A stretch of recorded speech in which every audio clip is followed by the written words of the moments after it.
segment that is really strong right now for direct mail is nonprofit. The planned giving, the annual appeal mailings, we're seeing that probably has grown in the neighborhood of 25% over the past 2 years. This is the Business Storytelling Show with Christoph Trapp. Name a top 20 storytelling podcast and a top 5% podcast globally. Christoph chats with thought leaders and experts to share tips and tricks that can help you tell your company's stories better to drive business results. Available wherever you listen to podcasts, live streamed on major social media channels, and part of the DB&A television network, available on most U.S. television sets and streaming on Roku and Amazon Fire. Here's Christoph with today's episode. Let's go. Hey, business storytellers, how's everyone doing? Hey, today we want to talk about direct mail. And I love direct mail, if for nothing else than the scratch paper. But all joking aside, there is a reason why direct mail still works and the advantages, what's working in 2023, what's working at the end of 2022 here. And we did a show previously on this with Eric Van Kerckhove, who owns Allegra Printing here in Cedar Rapids, just down the road from me. And we talked about the pandemic. How do you reach people? When do you want to reach them? And I thought it was time to update that content, to update that strategy. What do we have to think about? When does direct mail work? And certainly, if nothing else, I do look at pretty much all direct mail pieces that come to me. Every once in a while, I don't need any more credit card offers, quite frankly. But if a local restaurant sends me something, I certainly will look at that. If any other business that I might care about sends me something, I will look at that. So let's find out what's working, what's not working, who should consider direct mail as we're moving into 2023 here. Welcome back, Eric. Hey, thanks for having me. If you are listening to on the podcast channels and you hear me go, we're fist bumping, head on over to Spotify so you can watch the video version of the Business Storytelling Show. Really glad to have you back on the show. Now, last time we talked, we were all in the midst of this crazy pandemic. And, give us an update. What's new when it comes to direct mail? What do we have to think about today, when it comes to that strategy? Well, what we saw through a pandemic was print in general had a bigger role to play in marketing, specifically with direct mail, because we had a lot of people working from home, and it wasn't just company staff working from home. It's the people that marketers are trying to target as well.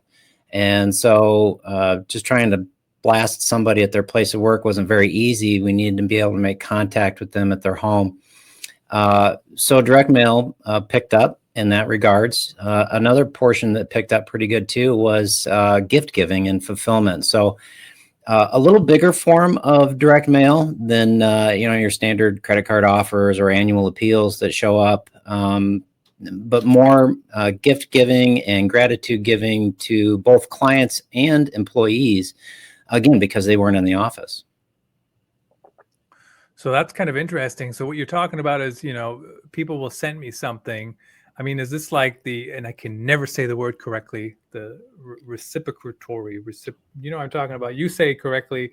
My German background, I can't say it correctly, but basically I'm giving you something and, you're going to pay me back later, right? I mean, is that what we're talking about? Companies send things to make, hold out their hand first to help you, and then hopefully you become a customer?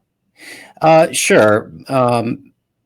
But more so on the gratitude side of things.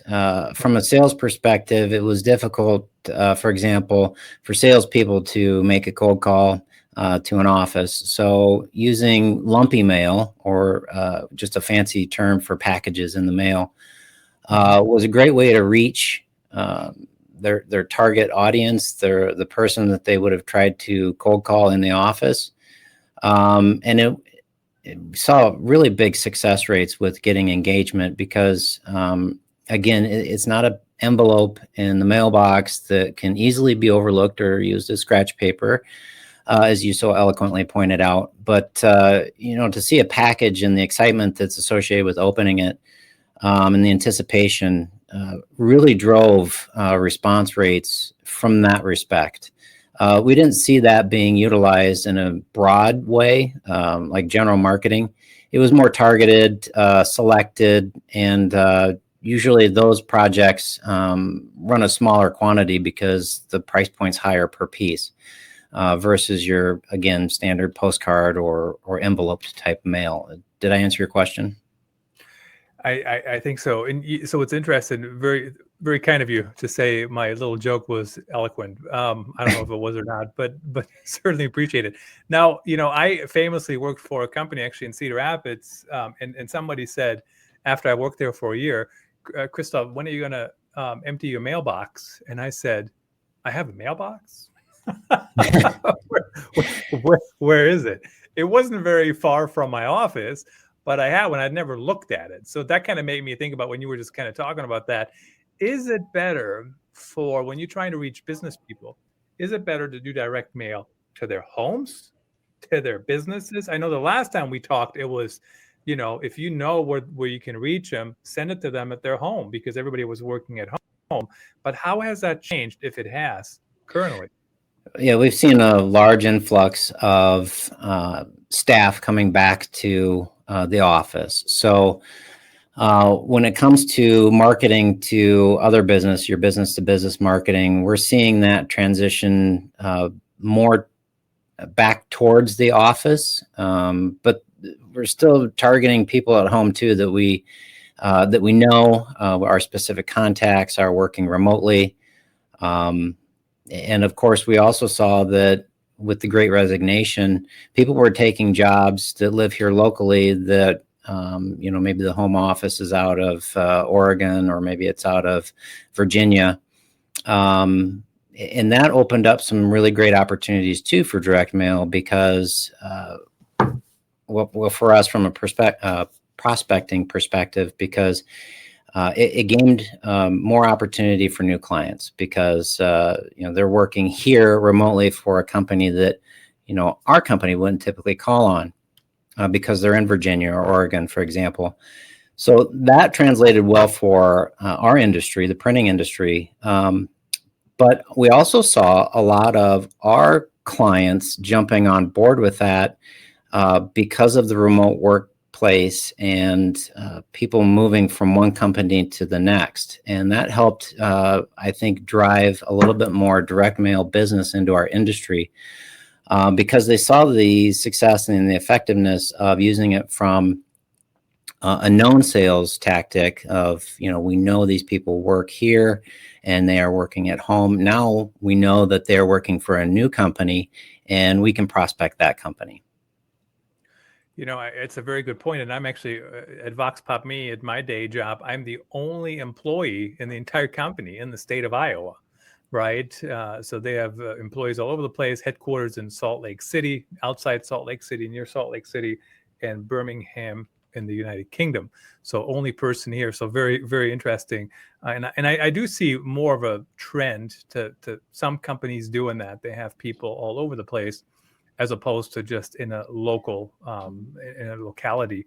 Now, let's kind of shift a little bit here and talk about what's the anatomy of a good direct mail piece. And I know you kind of hinted at that a little bit already. You send something out and it feels different and it looks different.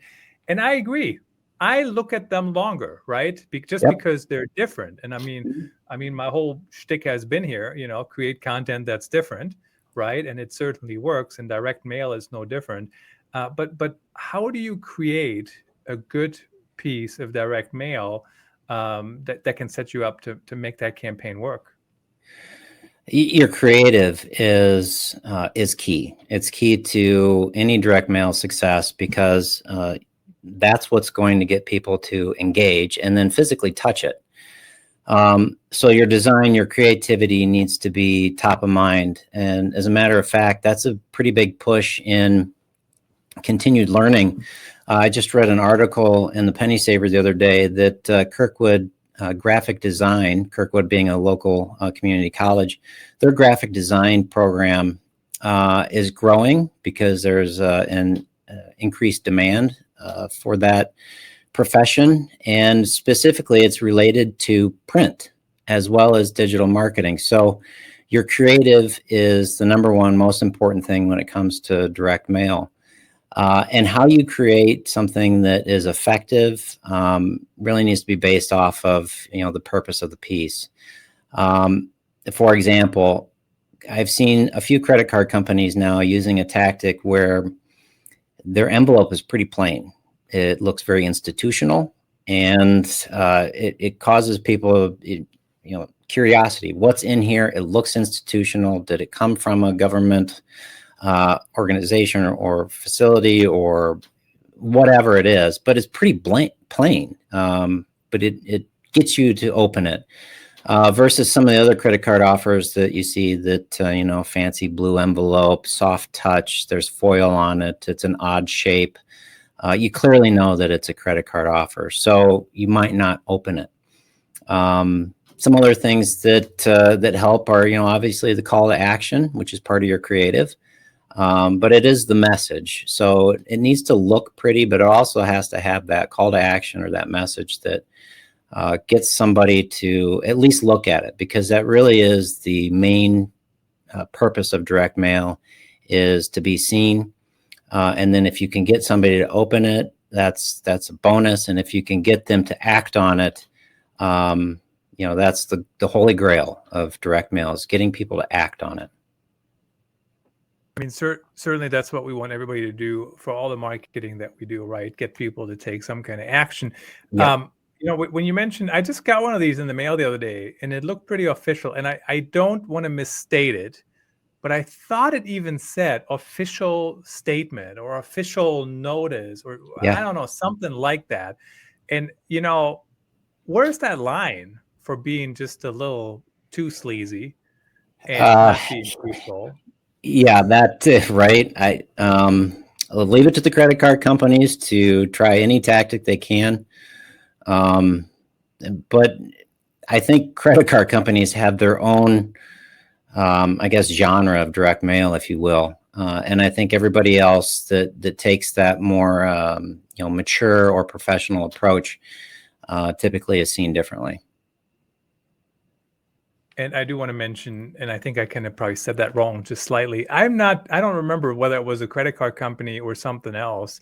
I want to say it was a credit card company, but I do remember when you said it looks very official. I did get one that looked very official, and it was really just trying to sell me something, and I don't remember what it was. It could have been a credit card.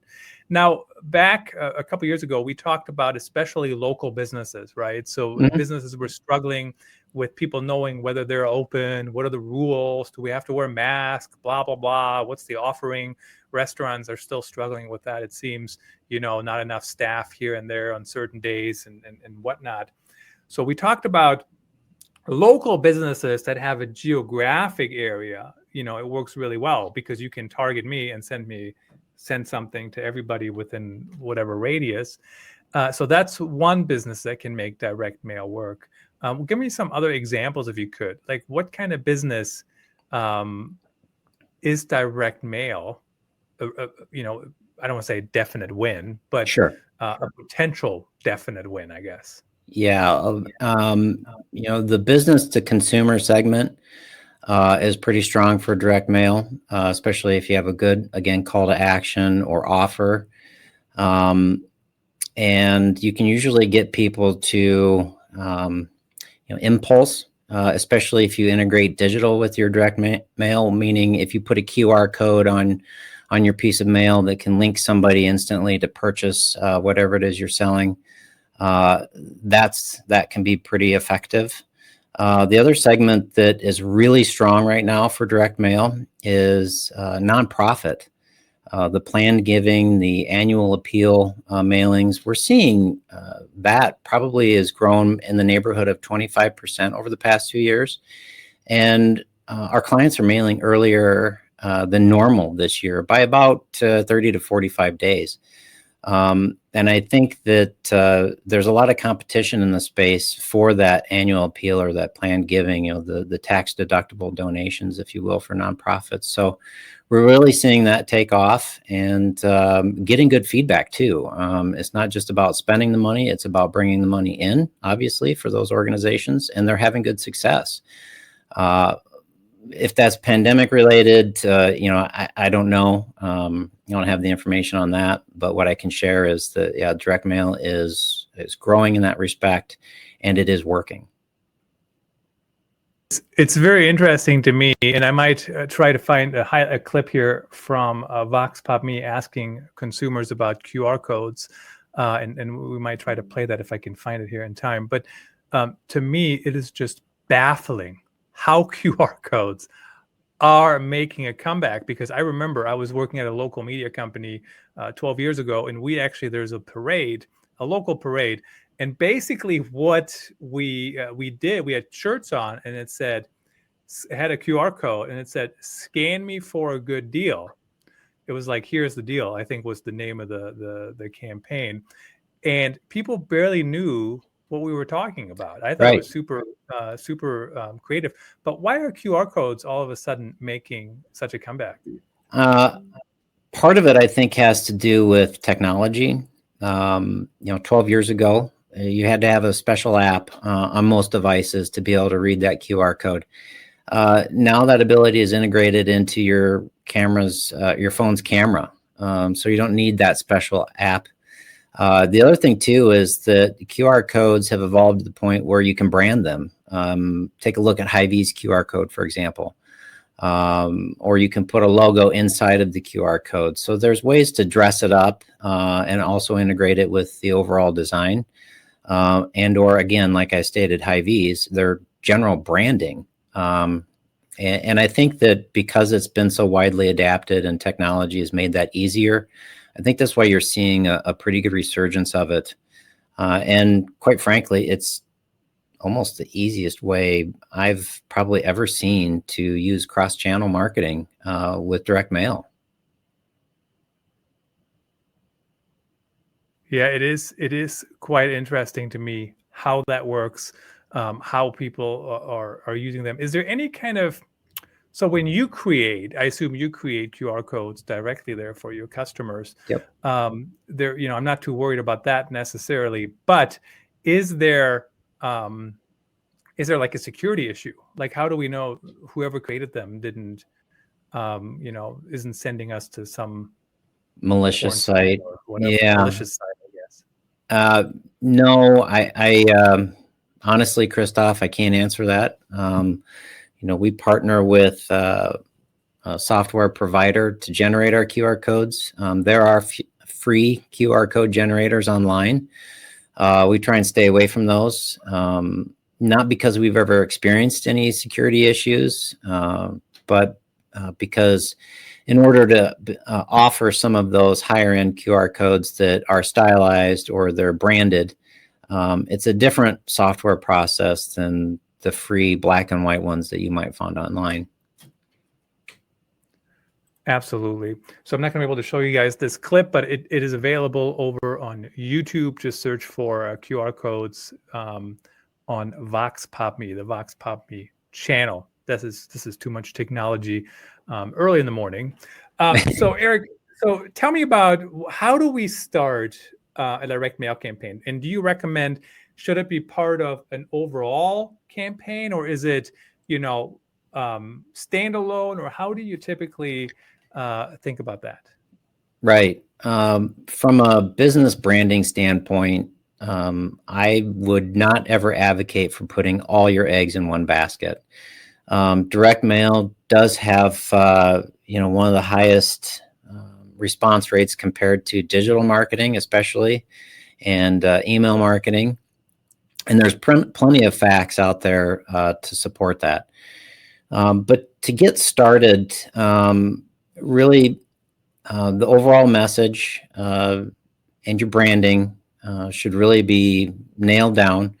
And then obviously get with a graphic designer because, like I said before, your creative is extremely important. That's what is going to catch somebody's eye.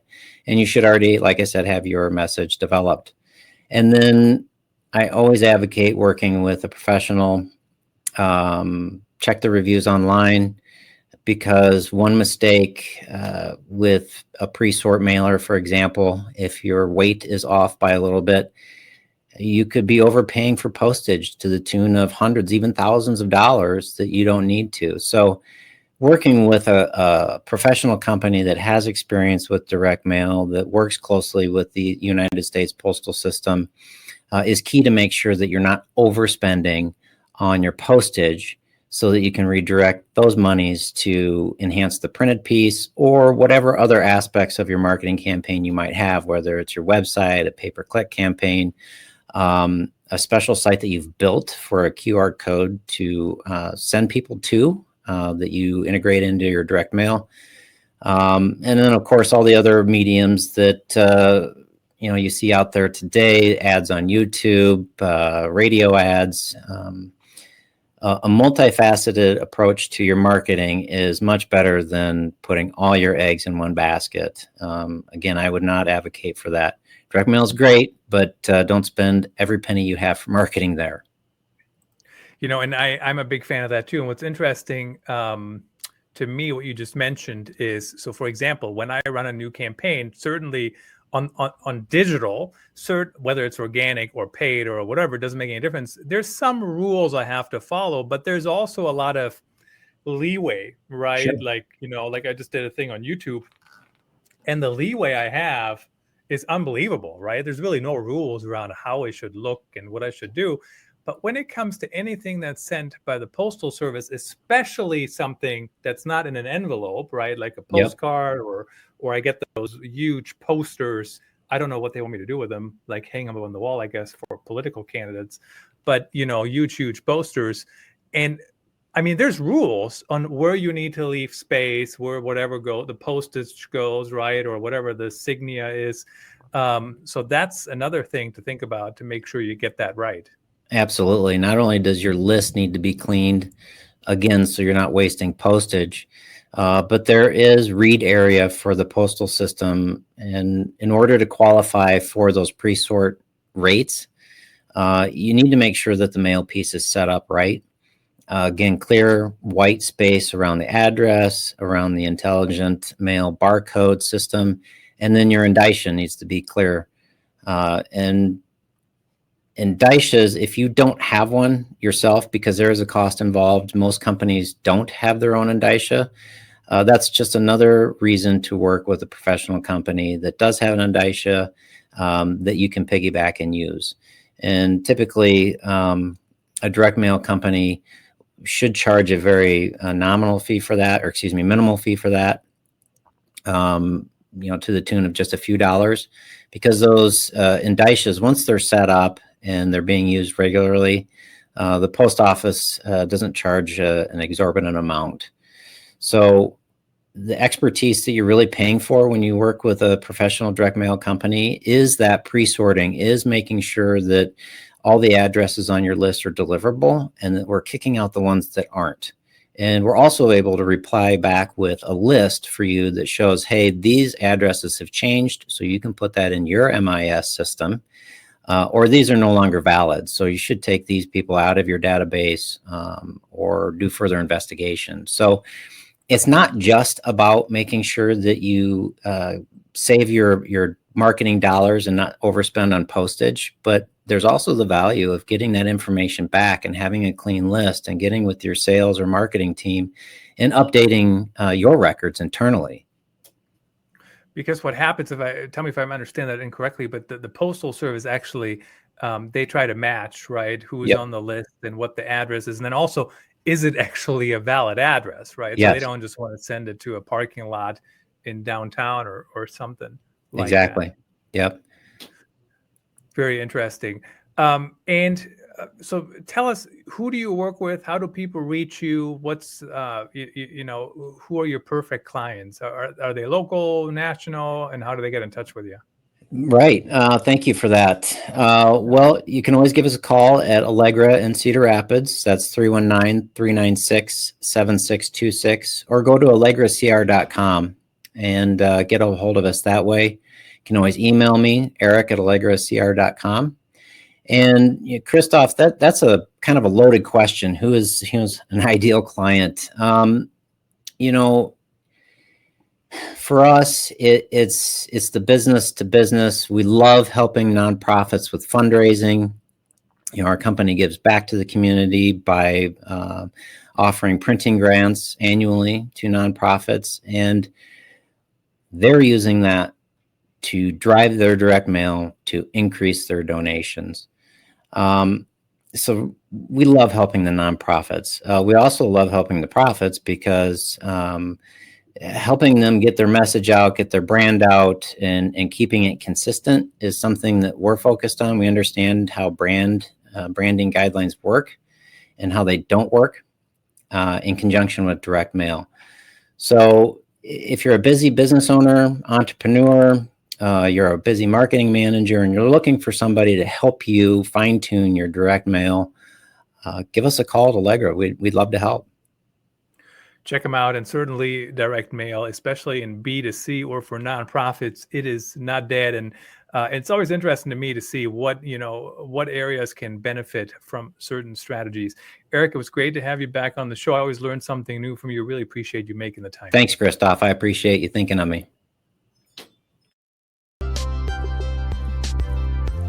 That's a wrap. Thanks for tuning in. Please rate and review our show on your favorite podcast channels. And don't forget to share this episode with your networks. We appreciate you. Until next time, let the best stories win.